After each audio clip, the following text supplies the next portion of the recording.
Hi guys, football সমাচারে আপনাকে স্বাগতম। চলুন চোখ ফেরাই লা লিগার দিকে। রিয়াল মাদ্রিদ 2-0 গোলে হারালো এসপানিওলকে। 27 এবং 47 মিনিটে রিয়ালের হয়ে দুর্দান্ত দুটি গোল করেন বক্সের বাইরে থেকে দূরপাল্লা শটে এডার মিলিতু এবং কিলিয়ান এমবাপে। লা লিগার আরেক ক্লাব ভিলারিয়ালও 2-1 গোলে হারালো ওসাসুনাকে। ফলে ভিলারিয়াল পয়েন্ট তালিকার 3 নম্বরে চলে এলো। অন্যদিকে রিয়াল মাদ্রিদ টানা 5 ম্যাচের 5টিতে জিতে পয়েন্ট তালিকার শীর্ষে অবস্থান করছে।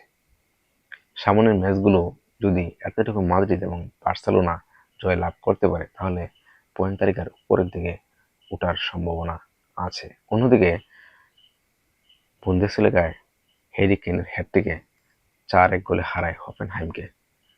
ইংলিশ ফরোয়ার্ড হ্যারি কেইন এই মৌসুমে 7 ম্যাচে 13টি গোল করেন। দুর্দান্ত ফর্মে আছে এই ইংলিশ ফরোয়ার্ড। এবার চলুন দেখি সিরিয়ার দিকে চোখ ফেরাই। সিরিয়ার জুভেন্টাস 1-1 গোলে ড্র করে পয়েন্ট হারালো বেরোনার বিপক্ষে। যদিও ড্র করে পয়েন্ট তালিকার শীর্ষে অবস্থান করছে, নাপোলি আগামীকালকের খেলায় যদি জয়লাভ করে তাহলে পয়েন্ট তালিকার শীর্ষে অবস্থান করবে। এ ধরনের ফুটবলের সমসাময়িক তথ্য জানতে সঙ্গে থাকুন ফুটবল সমাচারে।